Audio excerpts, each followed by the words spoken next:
both Mr. Beast and Ava as well, like way back in the day, were edgelords. Like they straight up were. Obviously things change over the course of like a decade, but they 100% were like, I mean, I remember like seeing old videos before Ava realized that she was trans of like them both making attack helicopter jokes.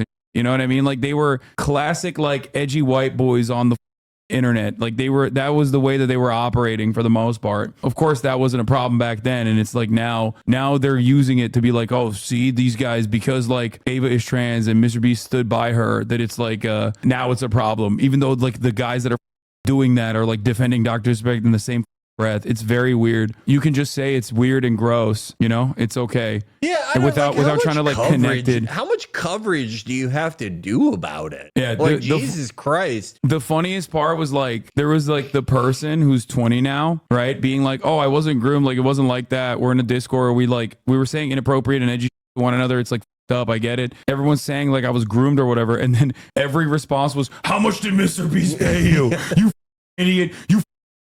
It would be funny if Mr. Beast bribed you, but he did it in the style of his videos. Yeah. Like, all right, I'm going to pay you off, but you have to live in a Costco for a year. Yeah. There's some weird Mr. Beast clips coming out about him joking about buying black people and gotten so weird. Yeah, no, like that's what I mean. Like he was edgy white boy doing that kind of before he became like this powerhouse. This is the problem with everyone. And they're doing cancel culture to him because he stood by his trans friend. Like they're trying to punish him with the same exact way, because they were like, you didn't your best friend who's trans when we demanded you do so. So now we're going to cancel you with like all your old videos. People have just such like deliberately short memories too. I feel like my timeline, like the recognized timeline of like how things were on the internet, I feel like it's pretty easy to understand, right? Like, you know, let's say middle or end of the second Bush administration into like 2015. Like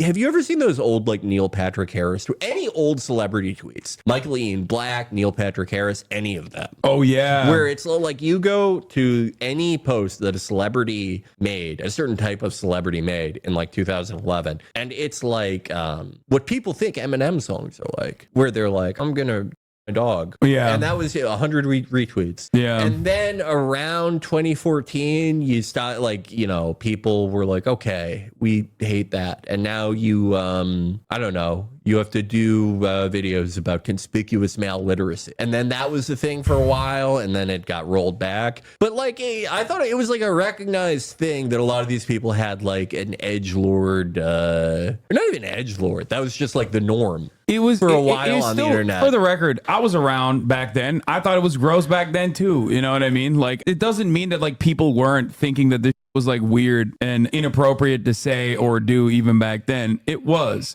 It's just that like people grow out of it. I think that a lot of people did grow out of it. And it's funny that people that didn't grow out of it, or rather lean into that right now in 2024, are the very same people who are being like, no, but you say that now we got to cancel you. And it's like, I can see your post right now.